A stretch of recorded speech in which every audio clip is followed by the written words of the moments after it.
Otherwise, I'm going to forget everything like I have just now.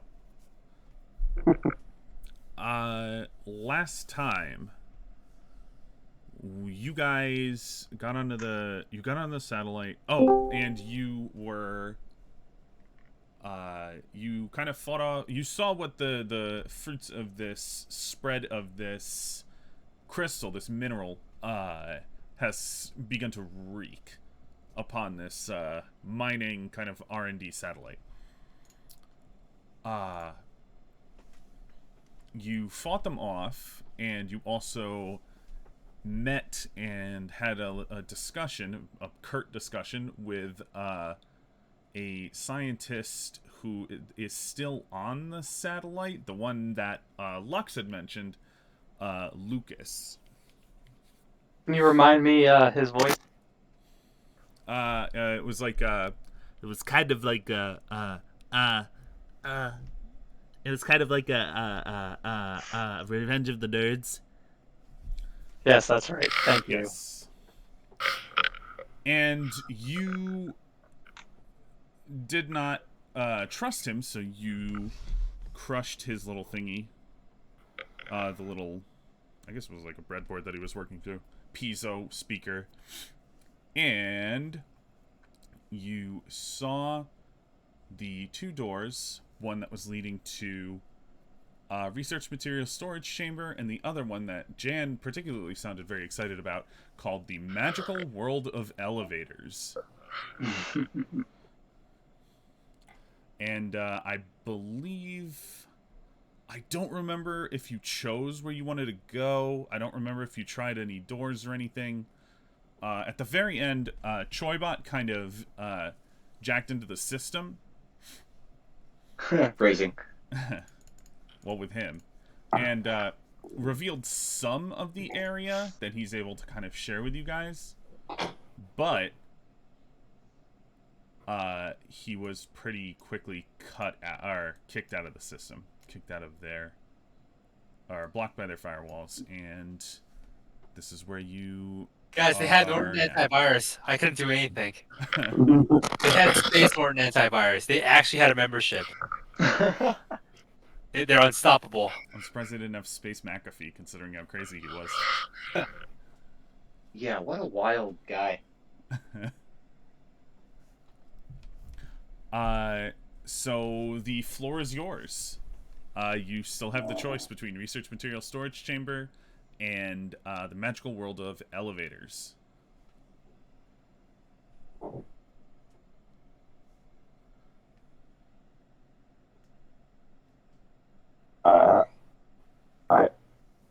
I'm gonna start heading towards the Magical World of Elevators. I hate elevators. Is this you, or is this Schmark? Oh, no. This is Schmark. Schmark hates elevators. I've seen you in elevators. No. See, I can easily fit in an elevator while Schmark can't.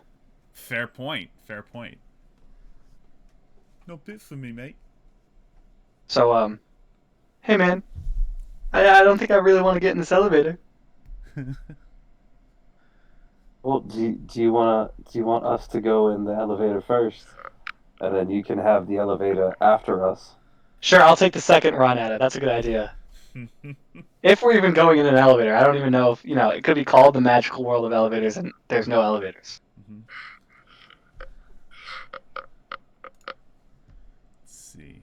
Schmark, for a split second, as you look at the infograph, the little info sign that names the room, for a very split second, you think it says the Magical World of Who Stands. But you kind of damn it. blink and shake your eyes and it realize it says elevators.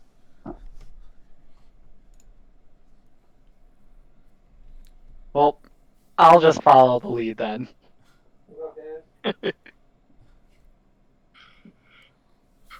There's 5 of us. We can take a vote and come to a decisive conclusion here. Yeah, I think Jan Michael wants to go to the world of elevators because it was on his bucket list. Yeah, Michael's seen a lot in this world. Not enough. Jan Michael wants to see the goddamn elevators. Yeah, and I really don't want to listen to the voice on the intercom.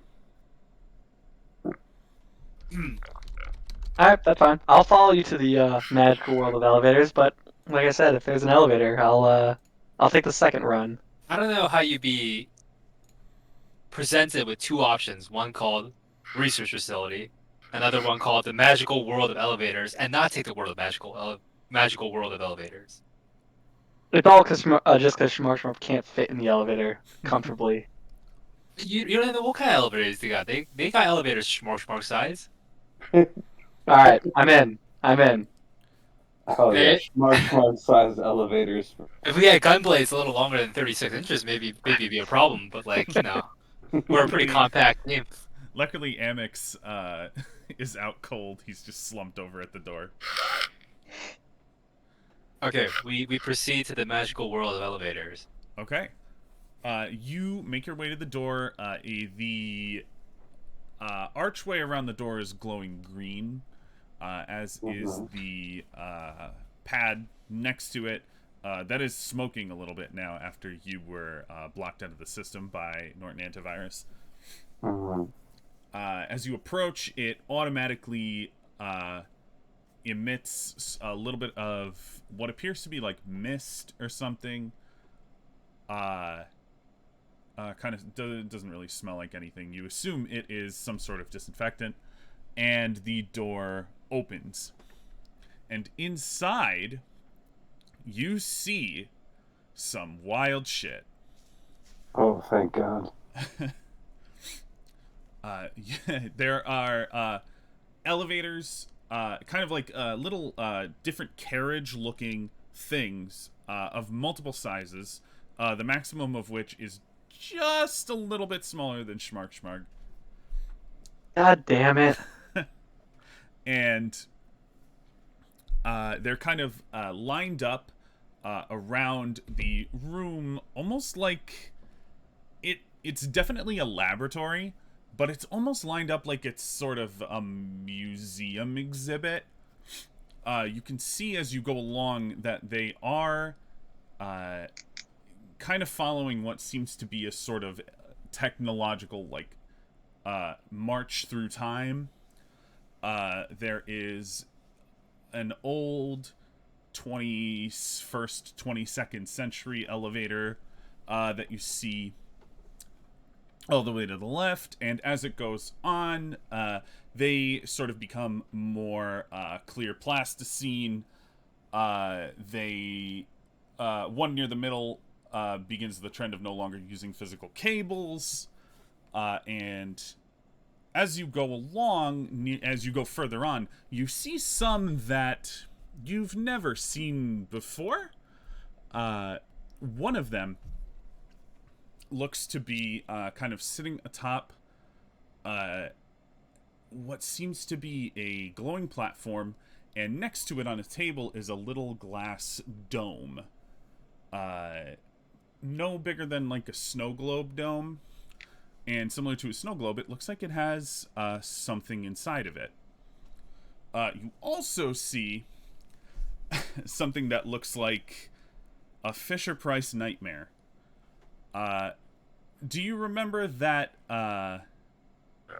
it was like a room game? It was a toy where it was the bucket, and it would spit out the balls, and it had the face on it, and you had to get the balls back into the bucket. This elevator looks like that, but instead of a hole in its nose, it seems to have these like plastic sheen teeth as kind of an aperture where people would walk in. The eyes seem to droop down a little bit, almost as if they look like they might be googly eyes, but not really. Because those would just sit at the bottom of it, and these are a little... It seems like something seems to be holding them up. The bottom of the elevator you can see in is red and has a drawing of a tongue on it, which is completely unsettling. And... Where the hell is the fog? Oh, there we go. There. Sorry, I forgot to reveal the rest of the room. And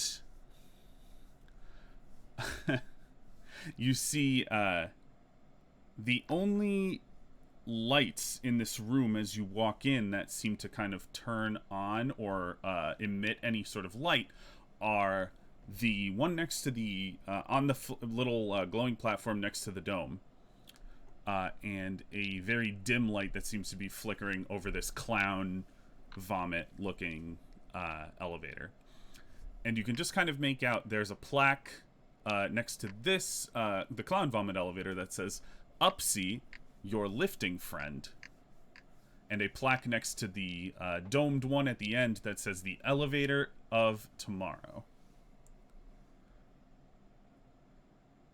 This room is miserable.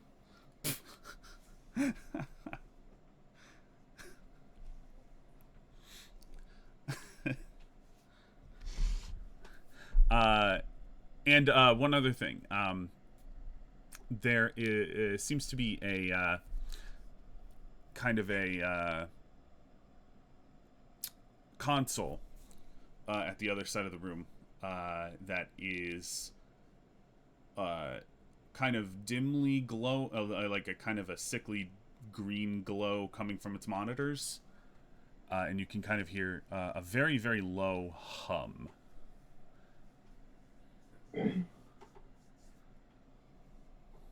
What do you do?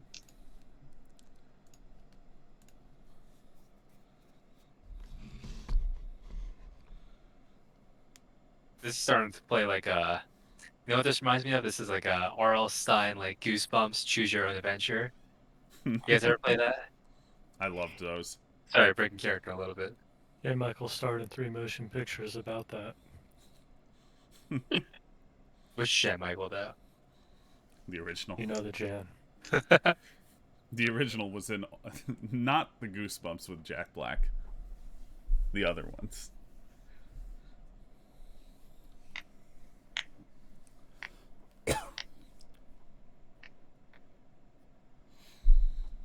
Let's as you walk in. yeah, Walking where? you're already in the room. Walk around the room. Okay. Any particular place? You're just kind of walking around these elevators that you see? There was one corner of the room as far away from all the elevators. That's exactly where Schmark is going. Okay. That would probably be behind the console. All right, that's where he's going. Be like there. What does the console say? You go over and check the console. The green glow seems to be coming from, like I said, the monitor, which is currently displaying demo mode, hologram inactive, and it says next to it, power drain at 10%. And you remember that Lucas mentioned that the power for the satellite is still being drained as he tries to reroute everything to make it so that it doesn't crash into the planet Erasmus below and kill hundreds of thousands of people. Oh, are we on an imminent course for planetary destruction right now? It is imminent, though it is very slow. So And it's currently imminent. He mentioned that if he can divert enough power, he could potentially keep it afloat longer to counteract the weight of the crystal that's spreading and weighing down the satellite. oh shit. Okay. So it is slow and reversible. I missed that whole part. So okay, so we want the drain to maximize to slow down the descent as much as possible, right? Yes. Well, you want to minimize it. You want to anything that says that it's power drain is negatively affecting that. Wait, so more drain is bad? Yes. less power. Power drain refers to the room itself as opposed to the entire system. So this room is taking power away from the propulsion system that is trying to keep Okay, I the see. satellite up in an orbit. Well, sounds like we gotta cut the power drain then. What's diverting power? Can I jack into the console and investigate? Freezing. Sure. Oh, I know exactly what I said. Uh, Troybot knows exactly what he said. roll plus calculating. So roll 2d6 plus 2. Slash roll 2d6 plus 2. Nice. Oh hell All right. yeah! Choybot, you. I never. I know we covered this at some point, but do you have a like what happens when you jack? Does your finger turn into a USB? My finger. Well, I just Yeah. went with the biggest appendage you have. Oh. Oh God, guys, come on! I know I made jokes about the 36-inch gunblade, but this doesn't have to come It's a back little to too it. far. Yeah, come on, guys, This is come on. not the nobility zone. Let's just say one of my like fingertips opens up and like Inspector Gadget style, like we got a core coming out, then shh. Mm-hmm. Go gadget bullshit. Yeah, but not like that. Yeah. You connect into the system. Behind the console, Schmark kind of scoffs, and as soon as you jack in, the monitor lights up, and it starts kind of feeding you a bunch of different diagnostic readings. Excuse me, and code information and all that kind of stuff. And what you discern from this data deluge is that the system saying it's in demo mode means that it is stuck in this state until it's used and completed a demo cycle. And once a demo cycle is complete, you can set it to auto shutdown, and it will stop diverting power from the rest of the system.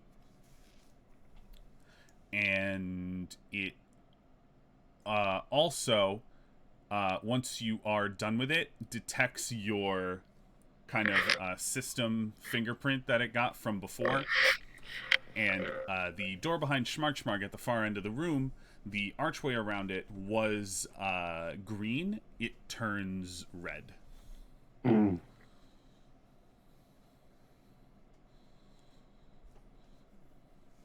So our escape route is blocked. Our backtrack is blocked.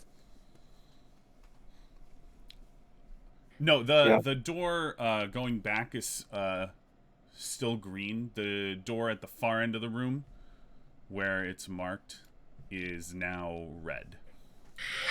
And finally, you see in the network information shows that this is connected directly to the elevator of tomorrow. So we have to complete the demo cycle for the elevator of tomorrow. That appears to be the case.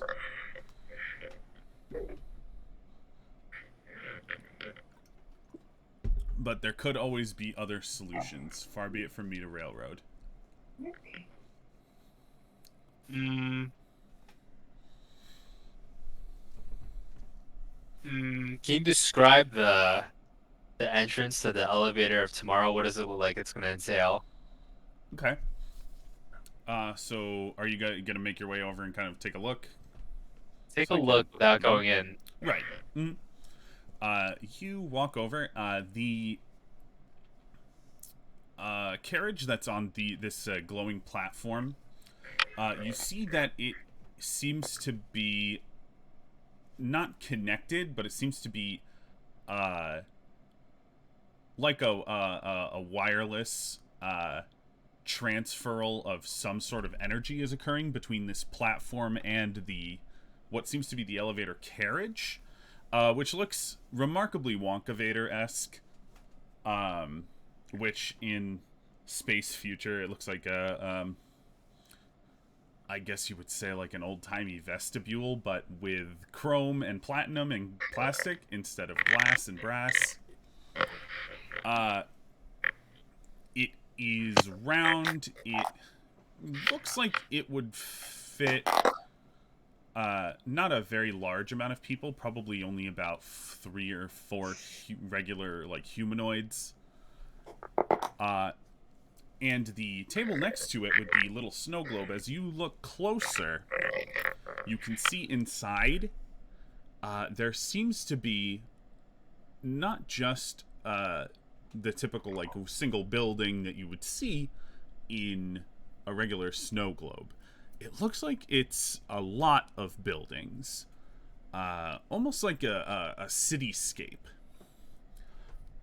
with like a topographical kind of display of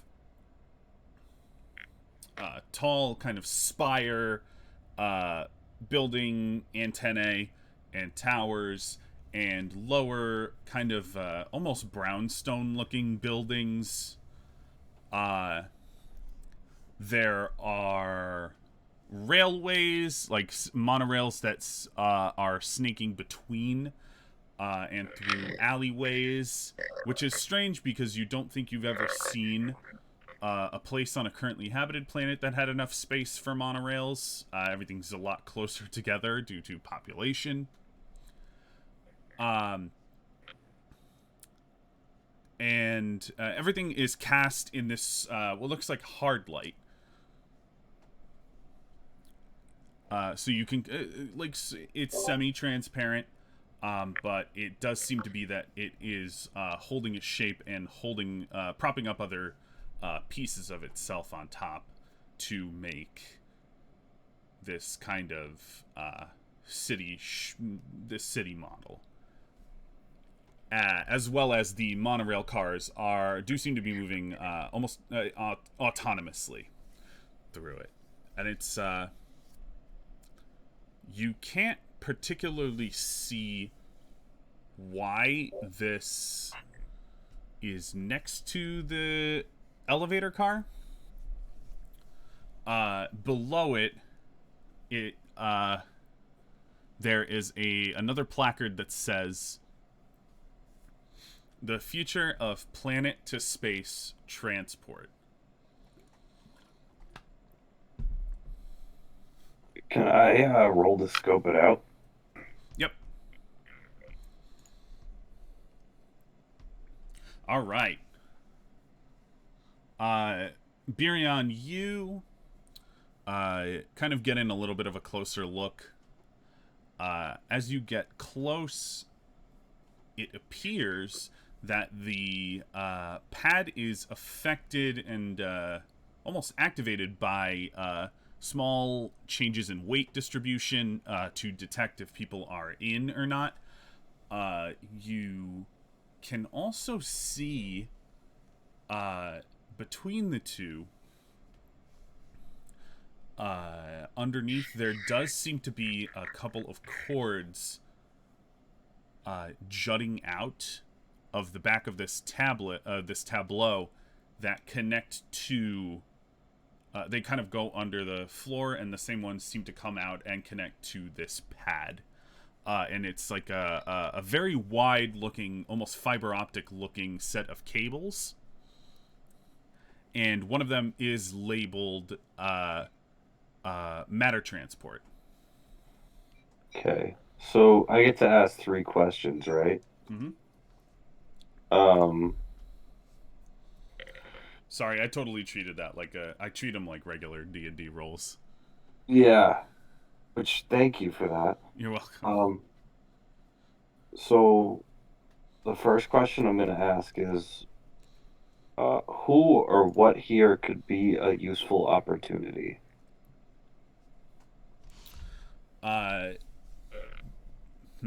or what here could be a useful opportunity? Give me another question. I need to think on that. Okay, who or what here is not what they seem? Okay, so the I'll give you 2. One, Upsy seems like it is a murderous nightmare bot. It's not. The elevator carriage platform just kind of seems like it's a placemat. It is, or like a light fixture. It is not. It seems to Okay. be potentially it would potentially directly affect the car. Okay, and then I guess my third question, where is my best escape route? Way in, way past? Your best escape route is essentially, if you're just trying to escape, it would be the door you guys came in through. Okay, and then the way past? The way past would be the door that turned red when Shoybot hacked into the system. Okay. Excuse me. Okay. Which only as the power started to come on in the room did that turn red. Like when he hacked it and the console started powering up. Okay. And what was the first one again? What What is useful it? opportunity? Yeah. You believe that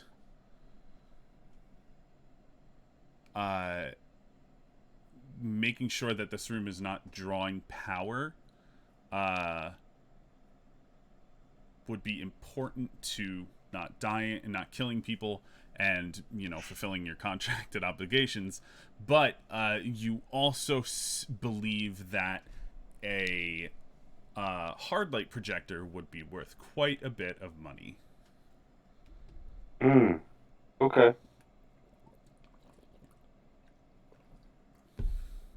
I disclose this information to the rest of the crew. Okay. Uh, You describe it just as I did in my voice. Oh, the robot is not a murder machine. Do not fear it. That hard light projector is worth a shit ton of money, and our best way to keep going through this room is to get through the door that turned red when we came in. We need to make sure that this room is not absorbing any power. What is the hard light projector, Lucio?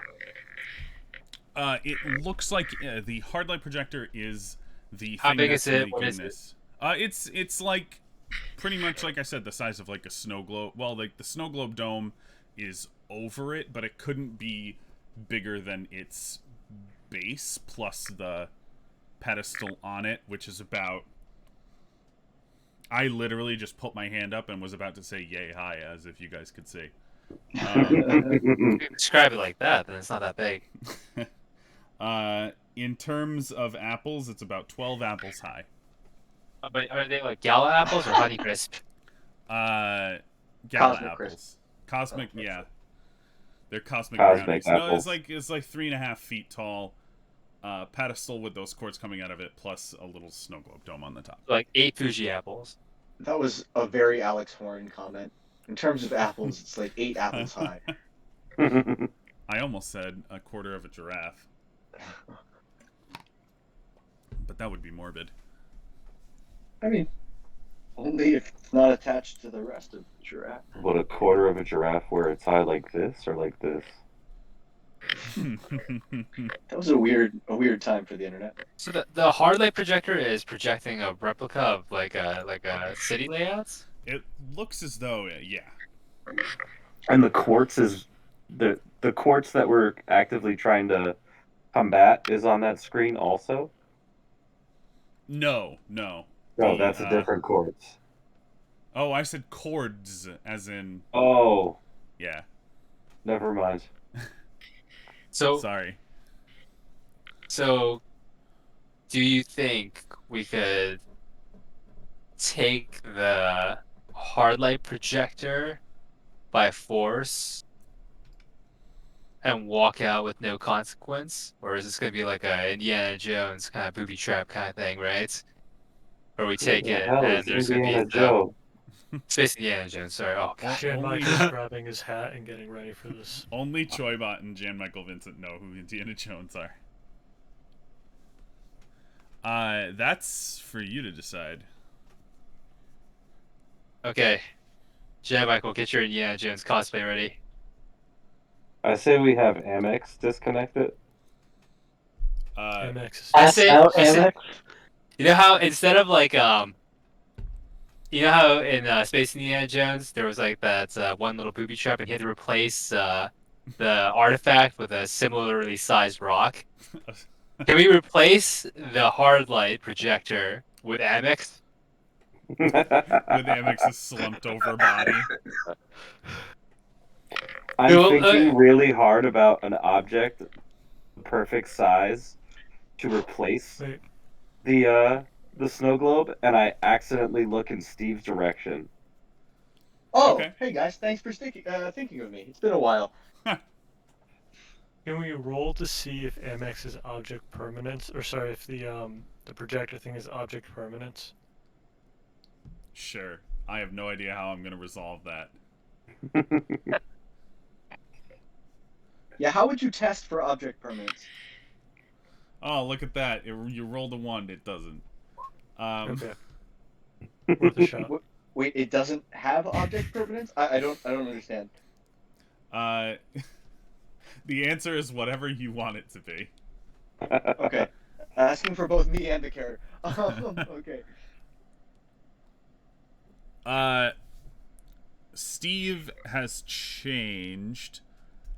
Do you want to potentially do that with him? What has Steve changed into? A replica with the hard light projector? Or something? Steve has I- changed into what have you changed it to, Steve? Or what? Just- Either you or Biryan describe, because you were the ones that did it. Well, I feel like a smaller, rockier version of myself. Yeah, he's like perfectly round gold. Like a little Ah, Moai yes. head. Mm-hmm. Exactly. Yeah, I'm just ahead. Yeah. So, I guess. Yeah. Do you want me to just, I don't know, wait on the platform? Like, what's the what's the plan here? I can hold it down, but as soon as I think about moving somewhere else, kind of useless for me to be here. Yeah. Well, I think I'm actively holding Steve and saying to the group, Aw. "Look, I found something perfect." While we Wow, that's steal crazy. I like Steal that the you think hard I'm light. perfect. That makes me Yes. feel accepted. Are we sure that it's connected to a weight indicator, or are we just kind of like gonna put me on a table on faith? Table on faith. All right, fair enough. Okay. We're, Let's have Jan Michael do the Indiana Jones cosplay. Okay, so I toss Steve to Jan Michael. Okay. Excuse me. You don't toss a Steve. I can walk over to Jan Michael myself. Jan, but regardless, Jan receives Steve. Jan I don't receives I don't Steve. like how I don't like the way you phrased that or the tone you used when you said it. But anyway. I do want to point out that Jan receives Steve. When you said that you were a small, more rocky version of yourself, I imagined this guy from Banjo-Kazooie. Oh my God. Yes, exactly. Is it like Exactly. Middle Mario, but with like Banjo-Kazooie? It's Rock Banjo. Coincidentally enough, Rock Banjo is what they play in the B-52s. Oh god. So I guess I walk up to the pedestal, kind of float up a little bit and try to kind of phase into the space that it's occupying right now, Mhm. preparing myself to fully materialize once you pull the snow globe off. All right, Jan. You're gonna roll. We're gonna say just straight up and down 2d6. No, whoa. I get a little bonus here. I'm gonna use my quick draw on this. Okay, What? I'll give you your quick draw and oh fuck, what does that do again? It lets me move first. I'm assuming it gives me a leg up on the traps. you get advantage, so you're gonna roll. Whoa. You think there's gonna be traps on this thing? Impossible. A little nervous about this. All right. Either way, proceed. Either way, I have the hat and a gun is drawn. So Remember, let's fucking go. If something happens to any of you, I will not hesitate to kill you. This is dangerous. And another Jan can enter, then. It'll take him a while to get to this quadrant. Have any of us acknowledged that I didn't actually just find an object, that I'm actively holding Steve and handing Steve around? Or do we all not realize that I'm doing that? Like a Fabergé egg. You picked me up. I felt accepted, and then I kind of just wandered over. You raise me up. Exactly. Before you go. God damn it. This is why we can't have nice things, Calvin. Okay, Jan, roll 2d6 twice, and we'll take the higher value. Roll 2d. I'm gonna try and do that. Roll 2. I literally have no idea why Calvin's quick draw would give him It's an so advantage on good this. that you fucking got that quick draw, dude. man. The room explodes. Oh no. Time to make a new setting. How bad is it? Oh boy. Well, at least the room doesn't explode. Will you all take 4 damage? Yeah, Jan, you reach out to try and grab this snow globe looking thing. And when you pull on it, the glass comes off. Nothing else comes with it. And in your attempt to kind of, in a single motion, replace it with Steve, you kind of slip him out of your hand, and he sort of rolls into the elevator car.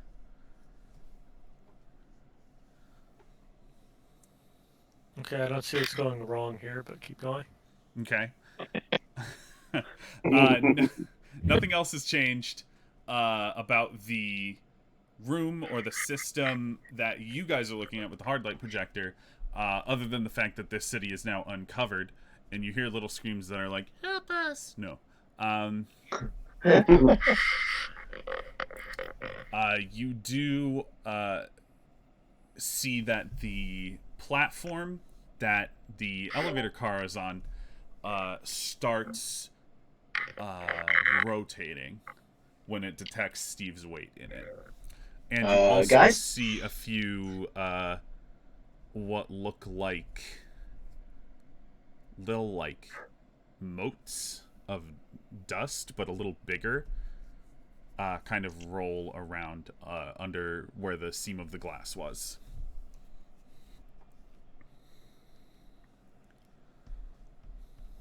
I would like to try to step out of the swirling murder machine. Assuming it's a murder machine. Just kind of, it feels unpleasant. I assume anything that spins is going to kill me. Okay. Roll.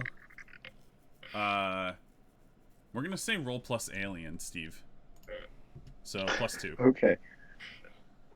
Plus Let's alien Steve. I'm sorry. Have we acquired the projector? You have acquired a piece of glass. So just the tip, right? Yes, just the tip. Or did I say the tip? I meant the top. Thank you, Troy, for recognizing that I was building up to a just the tip joke. Steve, if you are on Roll20 on like a computer or something, I don't know about the app, but there is actually like a physical thing on the side that you can just click to roll the dice instead of you guys always having to type it. Oh, Oh, you can? okay. So I get 7 plus 2.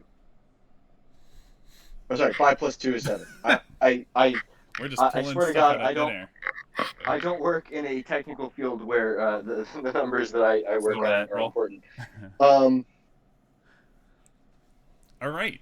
Yeah, no, you try and push through. It's almost like it's like a sheen from Jimmy Neutron. No, a sheen of almost like some sort of soft plastic or something conforms to your shape for a second and then pushes you back. And you try and push again, and you're kind of able to push your hand not through it, but kind of slowly out with this sort of force field still around it. I don't like that. I start freaking out. I'm not used to being confined to one spot. The platform is rotating a little bit faster now. Schmark is gonna run over and smash the elevator because it's really making him feel horrible. Okay. I like that it's not on my account. You just don't like the elevator spinning. Mark, smash. Hey, man. I don't like this thing, man. Roll. Let's see. Oh, there the hazards cower at. Discharge this move and roll plus stalwart. Roll plus stalwart. So 2d6 plus 2.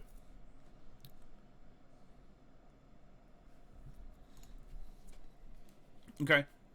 Schmarg, are you taking your hammer to it? Yes. Hell yeah. You swing your hammer kind of like in an around the world arc. You swing. As it hits the apex of your swing, you catch the ceiling a little bit, and it pushes you a bit off target, and you come down at an angle on the left side of this little vestibule. You have taken out one of the corners and cracked a lot of the sort of glass stick. It's like glass and plastic. I don't know. Whatever space uses.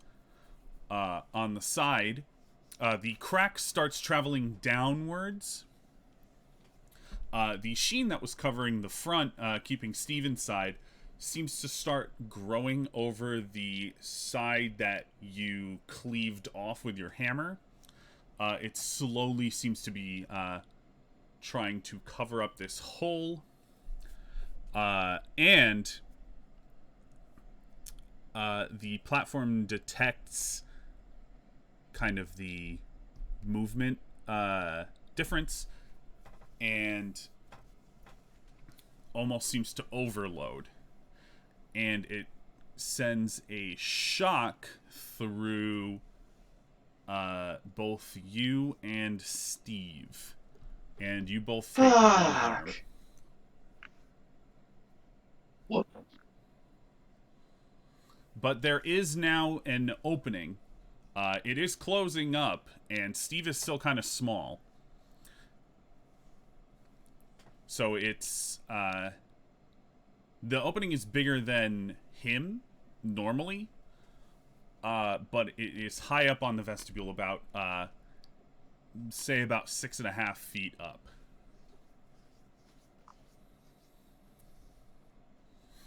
I'm gonna try to leap through that. Okay. Just a roll. What is? I think slick. We're gonna say roll 2d6. We're gonna say -2 because -1 for slick, and then another -1 because you are very small and made of rock. Okay. Since my roll, and you said -2. Okay. Yeah, you leap up there and you are able to catch the edge. The force field is kind of starting to close. As it closes around your hand that's gripping the side, you can feel the pressure around it. It's like trying to almost cleave into your hand. And you are not going to be able to hold on for long. I use my adrenaline rush to try to perform an incredible athletic feat and somehow pull him out of this? Yeah. Sorry, All right. So I don't have all these tabs in order, so it takes me a second. Yeah. All right. so what Oh, sorry. I Go. roll plus stalwart. What die am I using for this? You're always using 2d6 to roll. Okay. All right. So play it out for me. You succeed. How do you do it?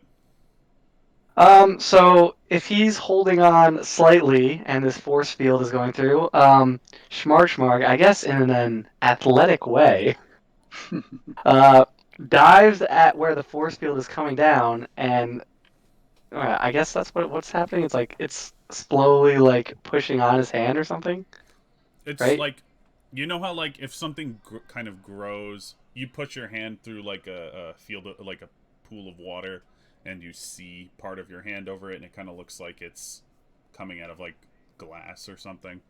Yes. That's how it's closing around his hand as it tries to close over this hole. So I guess I'll use the other end, the handle end of the hammer, to stop that from moving, and I'll take my other arm and try to just pull as hard as I can. Okay. That's the athletic part of it.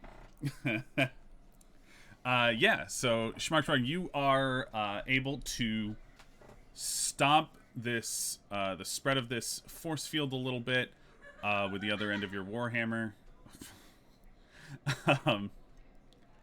And with one kind of fluid motion, you let out this kind of war cry grunt as you wrench Steve. It's actually it's more of a Michael Cera sigh, but Are we talking about Arrested Development, Michael Cera, or Scott Pilgrim versus the World? I would say Scott Pilgrim, Michael Okay. Cera. Whatever. Yeah, I guess I'll help you. Boom. And as Steve comes through here, you kind of hear a. He is flung through to the other side of the room with that strength. And as he does, the hole closes up over, kind of like heals itself, heals the wound over that car. The platform is still spinning, and it starts to kind of glow a little red. And Steve flies across the room and smashes into Upsy. And as soon as he kind of hits against the... Jesus Christ.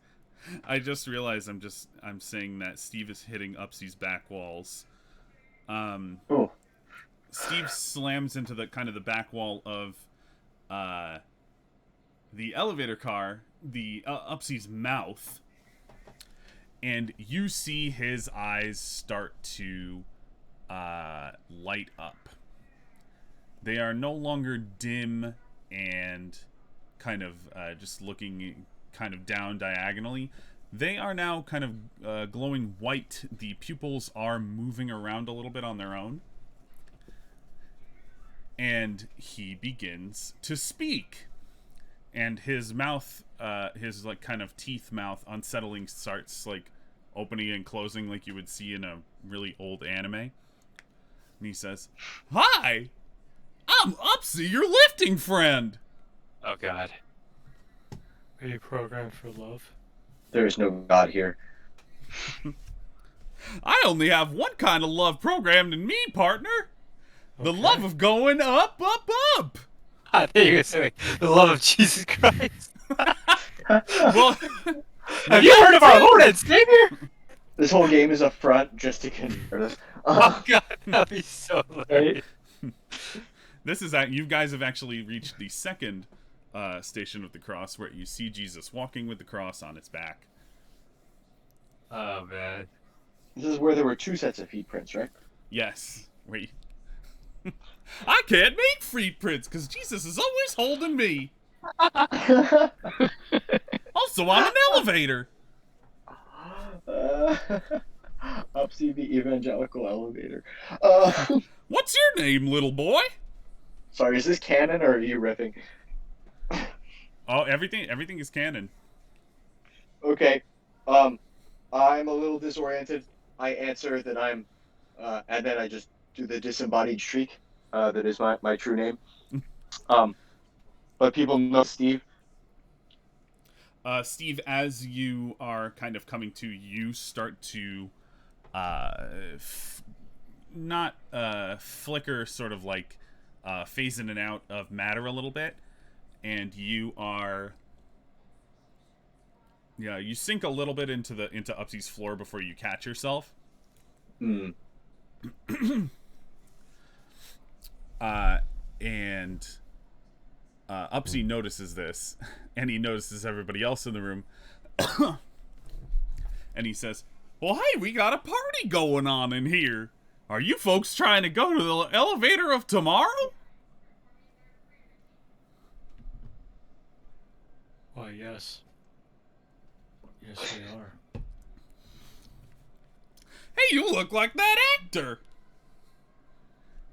And you look like a love bot. I loved Airwolf. It was also about a vehicle. What I'm about to do to you will count as a vehicle. Jesus Christ.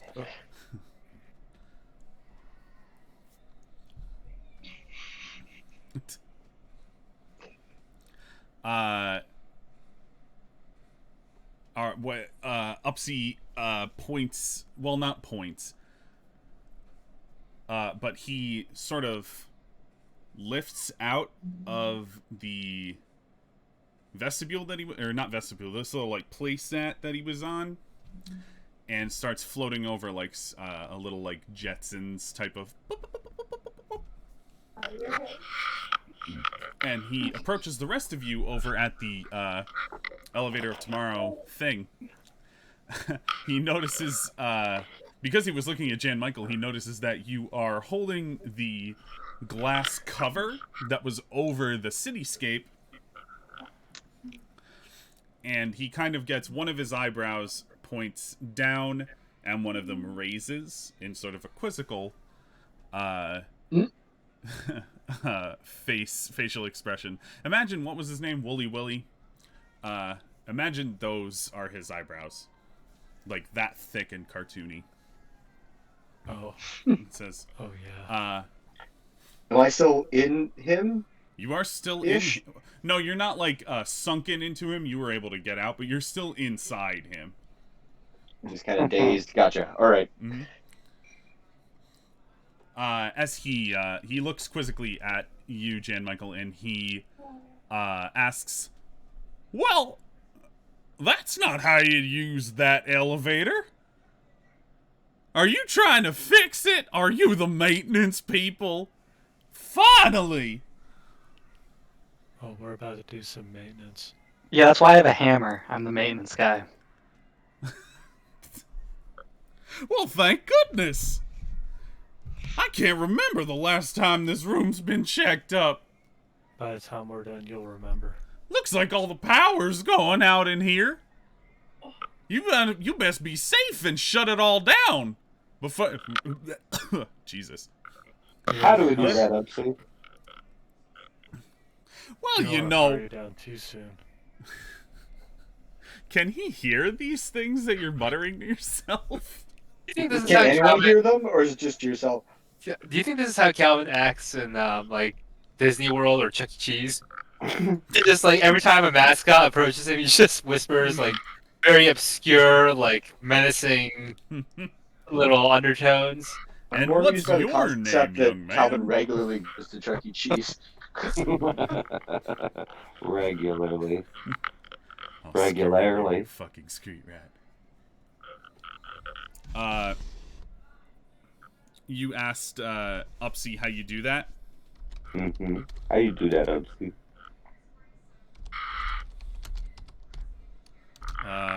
Hang on 1 second. I'm just getting through my notes.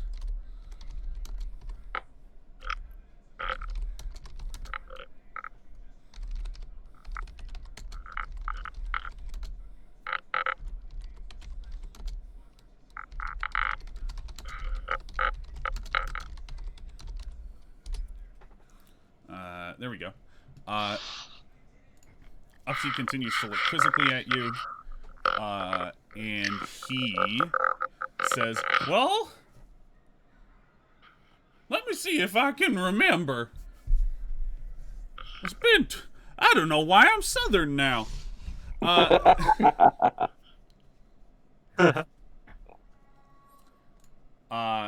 He...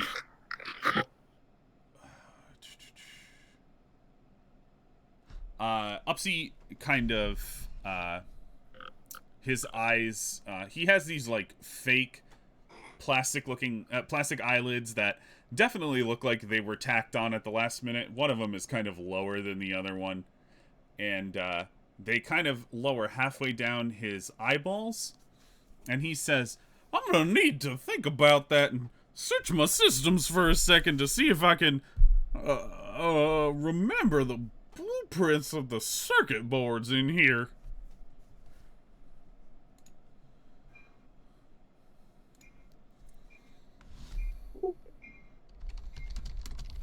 Is there anything our Choybot can do to help you, Upsy?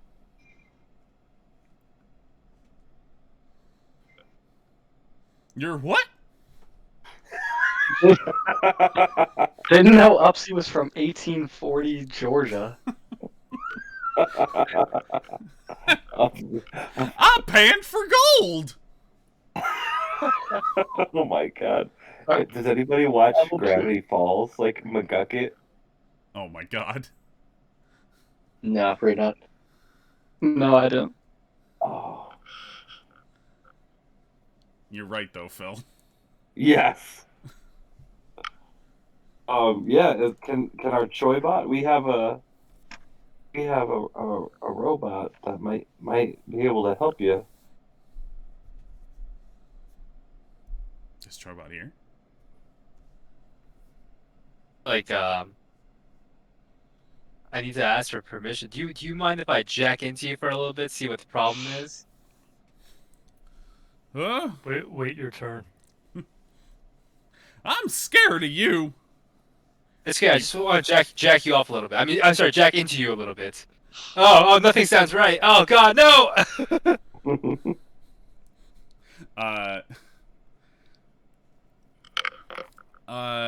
Jesus, I forgot his name for a second. Upsy's eyebrows turn up like he's, startled, or unsettled, and he says, I don't feel comfortable letting either of you, take a ride in Upsy. But that's what I'm meant to do, I guess. Upsy, I really like your beard. Well, thank you, partner. It's longer than my toenails. I watched a quick video on McGucket.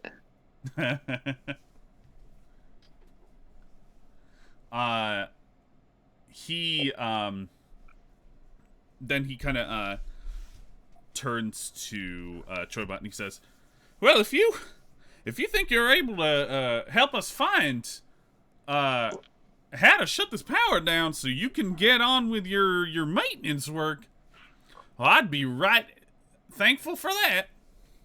And a panel on his lip right underneath his nose opens up. Where the, what's that called? The frenulum would be? The what now? Frenulum. Did I say the right thing? Oh, whoops. No, yes. Skin fold between the lip and the gum. But then, of course, the first thing is frenulum of prepuce of penis. Okay.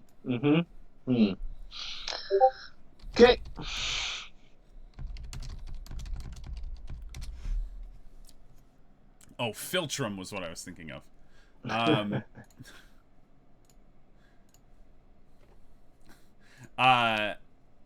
the panel opens up on the where a philtrum would be. Okay. Can I, as I always do, jack into the panel? Yes. And what does that give me? We're gonna say you can just do it. because Upsy is you're kind of going through Upsy, so his protocols are just going to be seen by the system as him. And you see that there is a circuit breaker with emergency fuse shutoffs at the bottom of the hard light projector under the pedestal that's holding the little projection of the city. And as you do that, you also see in the kind of power grid, it looks as though new network traffic is kind of passing through the system between a room that seems to be completely lit up in power on a far side of the satellite and Upsy's room, the room that you guys are in now, the world of elevators. Apparently also known as Upsy's room. And the last thing you see is the network traffic sending and receiving more and more as it goes on.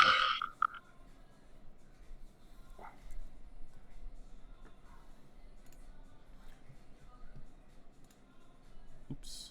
And tell me more about what's under the hard lights. Under the hard light projection is a pedestal about how many apples did I say? 8 apples tall. 3 feet tall. It is smooth, rectangular, kind of like off-white. Looks like it's made of some sort of tough particle board. And near the bottom of the back, at the very bottom, near where the seam where it meets the ground, it looks like it turns to chrome. Okay. Or some sort of stainless steel.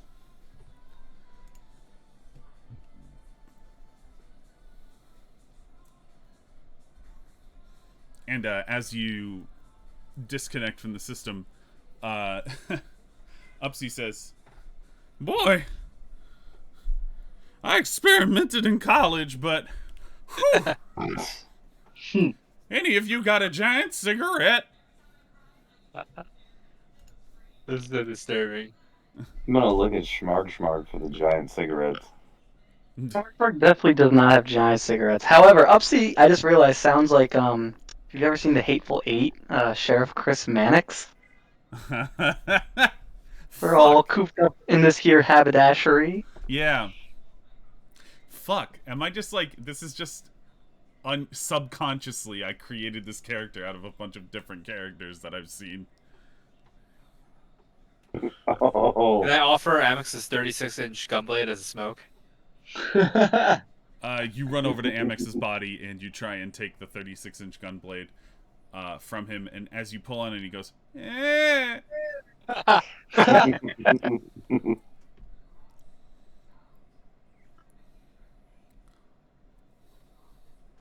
Yeah, sorry, I don't have anything though to answer the question of be around looking at me.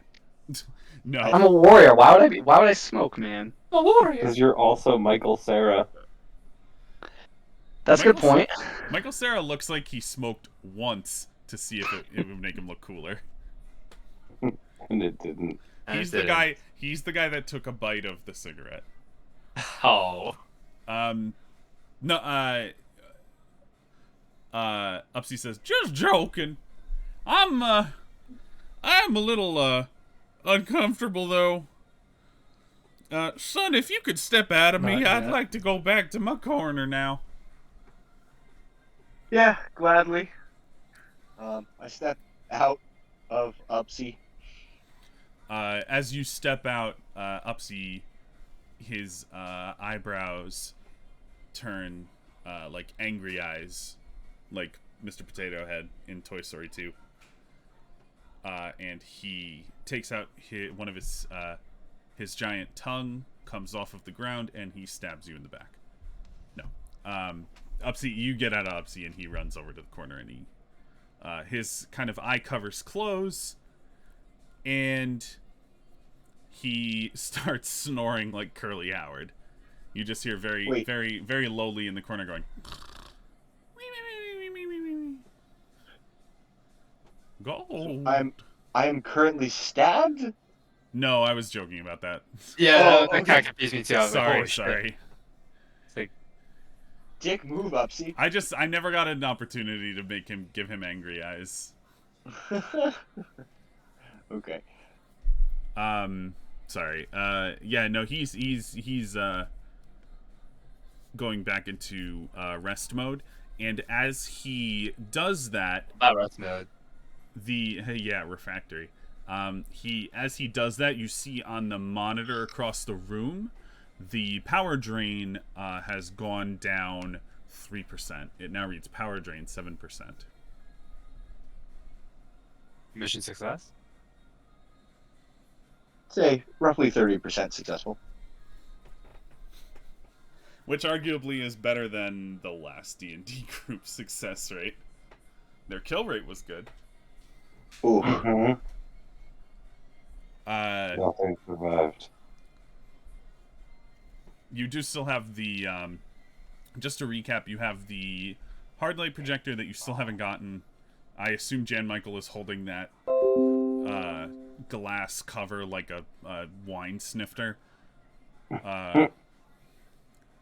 And you have the emergency fuse box that you saw on the circuit blueprints.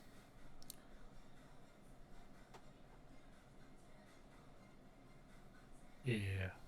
Okay.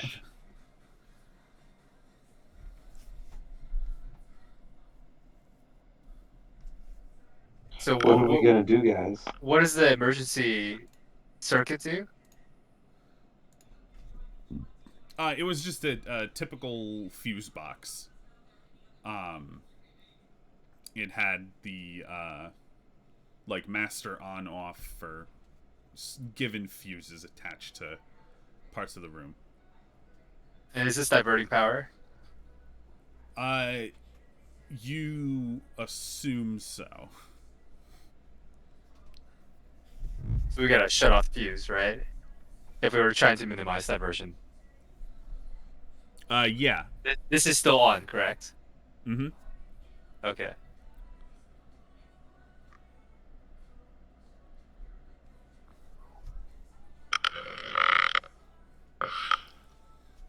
I'm having a little bit of trouble visualizing. What does it take to shut off the circuit here? So the fuse box you saw was on the underside of the projector, which is inside that pedestal. So we take the projector, expose the circuit, make off with a bunch of cash, and close the diversion to power at the same time, right? Right. You would be It's able the to do that. heist. That's the heist. Son of a bitch, I'm in. You son of a bitch. I'm in. All right, what do we got to roll? What do we gotta do? Like, we had to take the rest of the projector, right? Mm-hmm. I do lean on me to support a crew member's efforts or actions before they roll, and offer them comfort in an intimate moment. I like the idea that you're standing aside and you just put your hand on somebody's shoulder and says, "You got this." Mm-hmm. You I can think do I it. roll. Can we do another?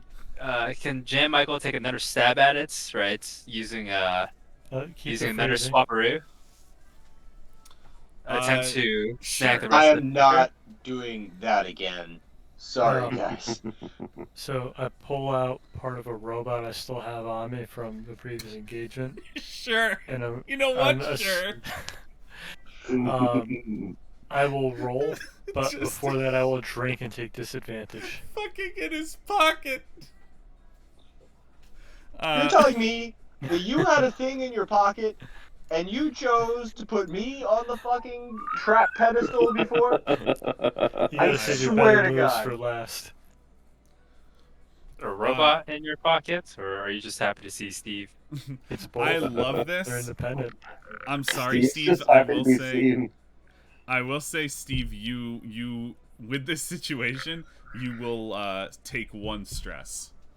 Yeah. Yeah, that's fair. You know what? Take 2 stress. Well, you're gonna be taking a lot more with this roll. Oh no! Okay, that's it for Michael. Didn't you roll like disadvantage too? Yeah, that's why I only rolled once and I rolled low. All right. Perfect. Awesome. I'm pretty sure I lose an arm out of this one. Yeah, Son Michael. of a bitch! I'm out. Jan Michael trips over his own boot and stabs himself in the head. I laugh hysterically. Jan Michael Vincent, you take out your space vodka and you take a nice long swig at it. No, You that's not savor that it. bad. Gulps it down. You feel the warmth take over your body. Yeah, and we're good. You reach into your pack. You say, "I've got this. I'll swap the robot for the pedestal, and we'll take the projector." With one fluid motion, you put your arm around the middle of the pedestal and grip it. And you pull it off. And you pull out from your pack fucking nothing because you didn't have a goddamn robot. Makes Perfect. sense. That is a critical fail. I like that. It I like does that. track. Yeah, that tracks. And in slow motion, yeah. in bullet time, you kind of pull it. The lack of weight at the back throws you off balance, and you go, "What?" The hard light projector pedestal kind of falls over. It comes off pretty easily. None of you guys ever tried to just push it or pull it. It falls over, and you hear kind of a lot of electrical shorting noises. And it flickers off, the cityscape disappears, and then it kind of flickers back on, and you see those little motes, those little what looked like almost maybe bugs or something, but smaller, that had rolled through where the seam on the glass was before, get right in front of the hard light projector and cast these shadows. And you notice they seem to have a lot of legs with little, almost like finger-like appendages, 2 finger-like appendages on each leg on them, and long, kind of sucker-looking snouts. Yeah, they're space crabs. Yeah. Space crabs. But then you see these shadows glow blue as the light from this hard light projector starts rising in intensity. And you glance over back at the console as this happens, and you see that the number is starting to go back up from 7, 8, 9, 10, 11, 12, Slow down. 13, 14, Jan can't count that high. 15%. As this light gets brighter and brighter, it almost becomes a beam that engulfs these creatures, these little mote creatures. And it projects onto the wall. And as you watch, this projection starts to take shape. Those multiple legs, the set of 8 or 10 legs on each of these 3 rounded, puffy-looking bodies. They sort of flex their finger, almost digits.